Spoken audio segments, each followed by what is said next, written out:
I'm Brittany, this is Eddie, and welcome to Gaywatch, where we watch gay things. Today is Euphoria, apparently. I knew that they were doing a couple of special episodes to bridge Season 1 to Season 2, but I didn't know that the first one was dropping quite this soon. So, here we are. To get you caught up on the gayest part of the show, at the end of Season 1, Rue and Jules had plans to run away together. Rue wanted to stay, Jules wanted to go, so Jules ended up leaving. And because Rue was a little too codependent on Jules for Rue's own sobriety, Rue relapsed. Want me to watch It has been so long since I have seen them! The only valid opening to an episode of anything ever, frankly. No, stop it. Ugh. I missed her. I missed her. I missed them.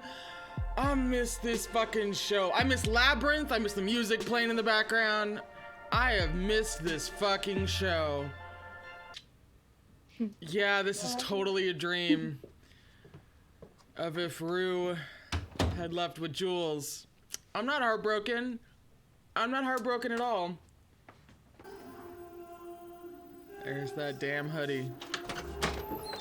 Because, like, there is tons of people who, you know, drink and do drugs, and sometimes their life's good. And sometimes life is bad. They're not addicts. You know, it's fucking life. Look at sobriety as a weakness in the face of those issues, and what I'm saying is, sobriety is your greatest weapon. Yeah. I say this having learned very little as an addict. Ollie, can I tell you something? To tell you the truth, drugs are probably the only reason I haven't killed myself.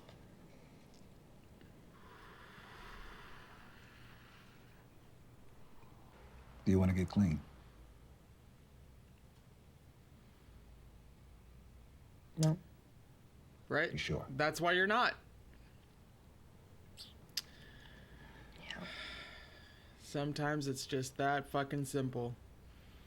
The hardest part of having the disease of addiction, aside from having the disease, is that no one in the world sees it as a disease. They see you as selfish. They see you as weak. They see you as cruel.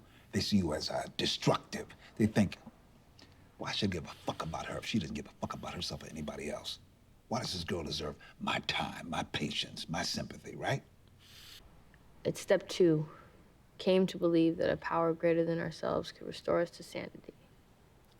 That's where I break with the 12 steps. That's exactly where I break with the 12 steps. Oh, okay, all right. Because I believe our power comes from within, not from without. So. Guess what? God doesn't give a fuck if you believe in him. He believes in you. I don't know. That sounds good, but it doesn't really mean anything. Of course it means Not something. really. If God didn't believe in you, you wouldn't even still be breathing. So you're saying the reason my dad died is because God didn't believe in him? Rue, that's not what I was saying. There's nothing that makes me angry in that fucking argument. Hey, that's not what I was saying. You know, because every time someone survives like a mass shooting or some terrible... He didn't die to teach us a lesson, okay? He didn't die to, you know, have us all come together or whatever the fuck. He just died. People tell people when they don't have anything to say. He died because he died. That's it. The same stupid reason. Drugs that were given to your ancestors to keep them inebriated, inoculated, enslaved. Drugs that stripped them of their ability to not just be free, but to imagine a world in which they were free. So why is one person's purpose greater than another's? Why are some people... If rap music wasn't mainstream, if Nirvana was still the most popular band in America, they'd be out here saying depression matters because that's what will move sneakers. Shit. These advertisers, they're too good. Uh-huh. You're sick. Your whole system's on the verge of collapse. And the addict in you is trying to sell you on the same shit that got you sick in the first place. And if you keep going the way you're going, you'll rot from the inside. You can't half-ass this shit. You just have to commit to it every single day. And know that you can always do it better and be better. Because who knows, one day you might succeed. Seriously, every fucking recovery meeting. This should be required viewing for every fucking recovery meeting. Fuck! Fuck. God. The funny thing about addiction, though, is that it doesn't matter what you're addicted to. All of this still applies. It just fucking does. I'm not addicted to what Rue's addicted to. That doesn't matter.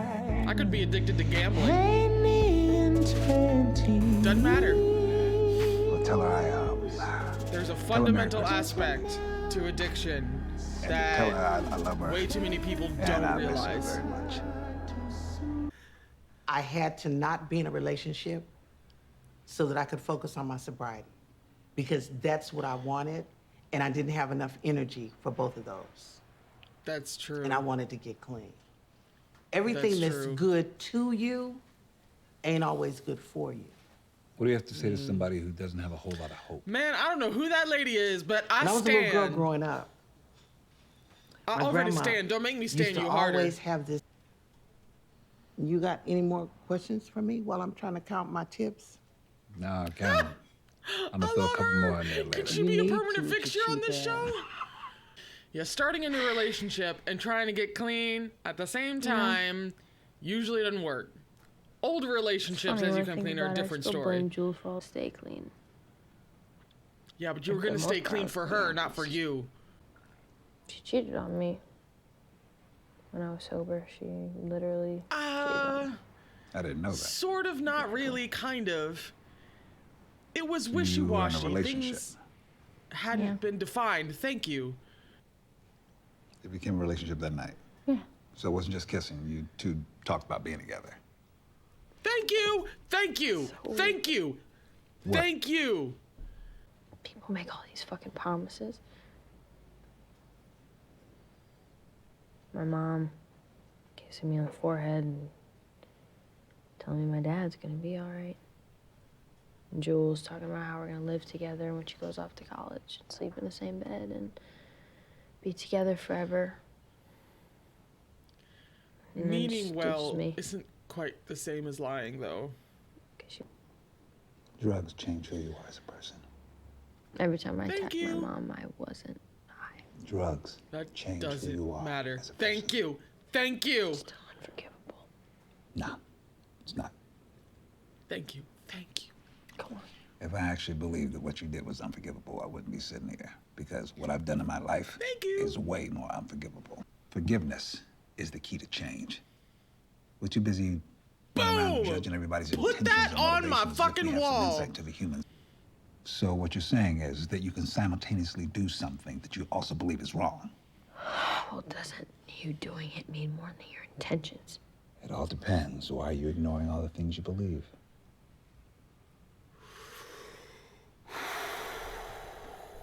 Oh, God, I'm I out. wasn't thinking. This is why the world keeps getting worse. People keep doing shit that we deem unforgivable, and in return, they decide there's no reason to change. So now you got a whole bunch of people running around who don't give a fuck about redemption.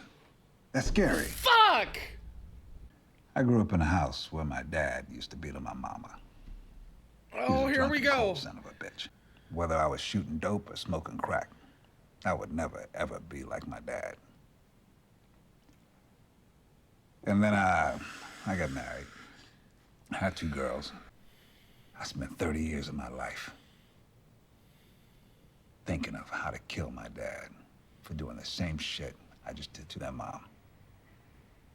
Every moral, every principle, everything you hold close to your heart and believe in will go out the window or down the drain. Because there's no force stronger on planet Earth than that next fix. Now, you may be functioning. I just don't plan on being here that long.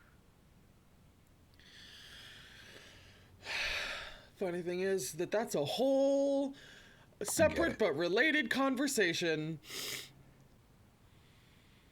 You don't want to be a part of it, Will, because you care about the big things in life.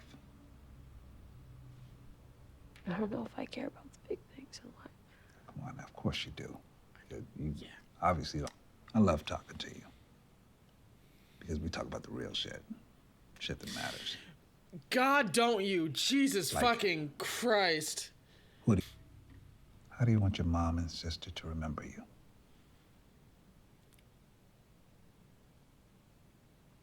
Ooh. Ooh. Ooh.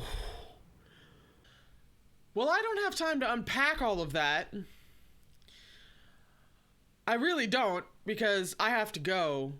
I was already unbelievably impressed with this show for many reasons. And now